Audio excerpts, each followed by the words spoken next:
Welcome to another episode of the series where I take every anime I have seen, compare all the different categories within an anime, and then at the end we get a total score out of 10 to see which anime is the best.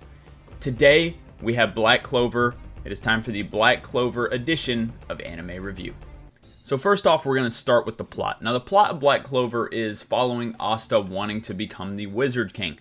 A bunch of other shit happens pretty much and he joins the Black Bulls. Obviously I'm not going to go over everything in the whole plot, but basically it follows Asta and his fellow members of the Black Bulls and his friends outside like Yuno and others, and basically it follows them as they try to become stronger and become the, what are they called? The nation's heroes.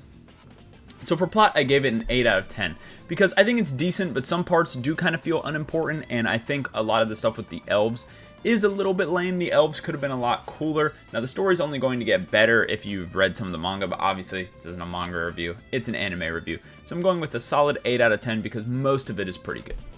Next we have characters. Now characters for the most part are very good. There are some characters that do suck, and there's honestly one character that probably knocks it down a point by itself. I gave characters an 8 out of 10, and the character I'm talking about that probably knocks it down is probably Ghosh.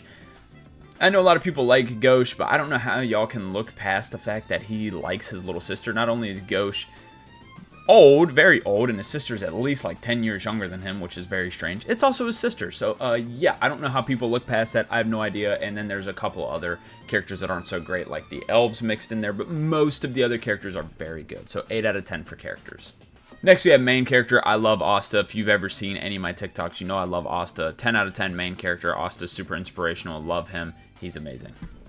Next, we have antagonist. I went 4 out of 10 because, like I said, the elves are not really that great, to be honest. Now, we're about to get some crazy good villains coming up, and we saw a sneak peek of some of them with like Dante and I forgot the other two's names now that I think about it. But yeah, those are going to be some of the good antagonists, and we're going to have some more later on. So I gave it 4 out of 10 because we got a sneak peek at the good ones, and there are some good ones that we had already, but a lot of the elves and demons and stuff aren't really that great.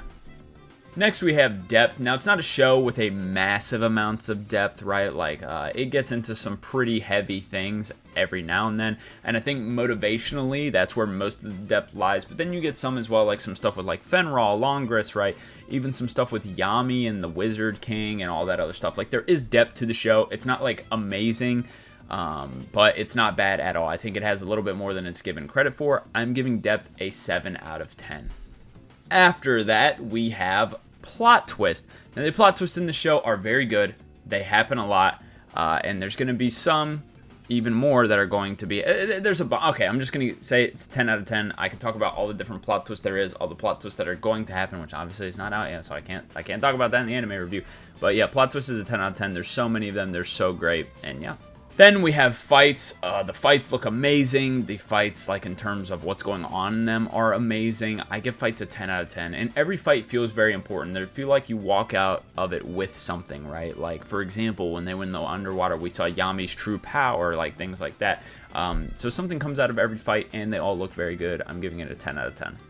Then we have emotion. For me, it motivates me so much, and I love the emotion. I'm not gonna lie, the first episode kind of made me cry. It was very emotional. I think the show actually has a lot of emotion in it. I think that's why I like it so much, because it is goofy. It does have funny moments. It is a story about adventure and action, but it is very emotional too. I gave it a 10 out of 10, honestly.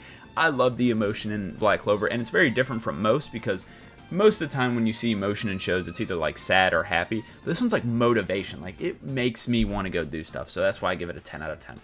Then we have enjoyment. It's my third favorite anime of all time, so I'm going number 10. All right, yeah, 10 out of 10. Not number 10. What am I talking about? My third favorite anime of all time is getting a 10 out of 10.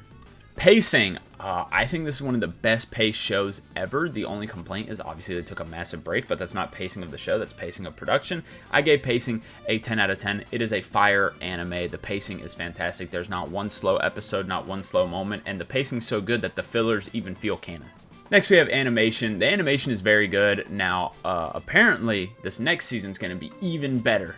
So, you know, this could have the potential to go up, but I'm giving animation a 9 out of 10. It is very, very good. It's not groundbreaking, though, so that's why it's only getting a 9 out of 10, because it's very good, but it's not, like, anything special, I guess.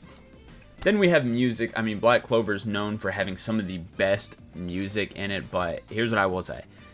It has a lot of bangers, a lot of good intros, a lot of good outros, but it also has like 2 intros that kind of suck, a couple outros that suck, and some of the OST is not that great.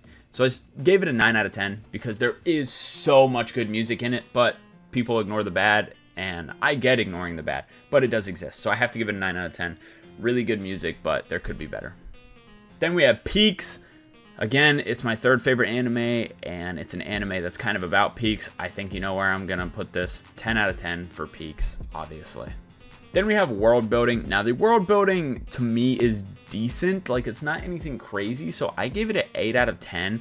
Like, they show maps and things like that, but I wish it was like kind of more in detail and explained. Now, I think it will be the more we go on, obviously, because we're getting into the other kingdoms once it comes back. So it's just an 8 out of 10 for now, but I think it could definitely go up. Then we have the ending. The show's not over, so it's getting a 0 out of 10. And now, I think every show we've done, no, JoJo's was not finished either, but I think a lot of the shows we did, they had an ending. So if you're wondering like why I include ending if a show doesn't have it, well, we are reviewing anime, and one of the most important things of any story is the ending. The ending is arguably the most important part of every single story, so it has to be included. It just has to be. But it's a 0 out of 10 because that hasn't happened.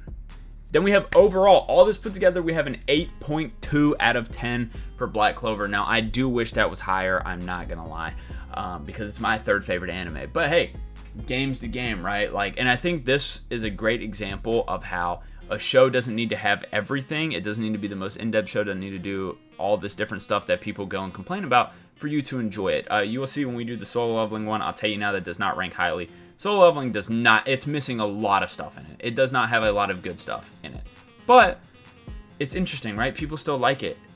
On paper, it's not a good show, but when you watch it, it's decent. And I think that goes to show that all these rankings and objectivity or whatever, and when people do their rankings and stuff, they don't really matter, right? Just like what you like.